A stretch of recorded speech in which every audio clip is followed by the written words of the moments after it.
eo anatrehan'ny olana maro izay sedran'ny commune maromaro eto amin'ny firenena dia nandroso sosokevitra amin'ny tokony anatanterahana fifidianana be ny tanàna ny révérend Renald John Andriamanampy fantatry ny maro amin'ny anarana hoe Satroboro azo verina ho ny tenany fa aorian'ny fifidianana io dia ilamina ny olan'ny commune indrindra ho an'ny eto Andrenivohitra.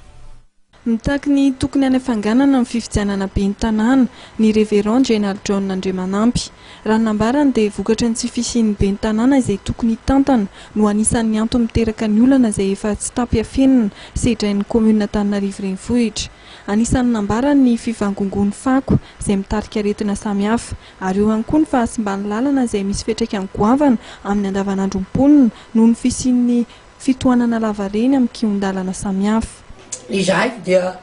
mametraka ny fanontaniana hoe fa maninona ary no mipetraka raha ito Antananarivo manokana jerena hoe maninona mipetraka reo zaodira reo lalana ratsy hoe aho hoe tsara koa nama ny jerena akaikan'izay satria tamin'ny andro monja roindefo zay premier ministre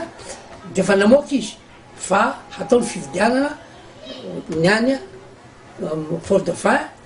Fianaratsoa Antananarivo Nosy Belleville sy Sainte-Marie tanàna renivohitra CUA na commune urbaine tokony afitana efa navoaka ny Masimana tamin'ny ministre natany azy ny tokony anaovana zany ka ataoko fa raha zavatra misy eto Antananarivo ny fako ny vangongo ny fahasaranana amin'ny zavatra misy maro samihafa ny lalana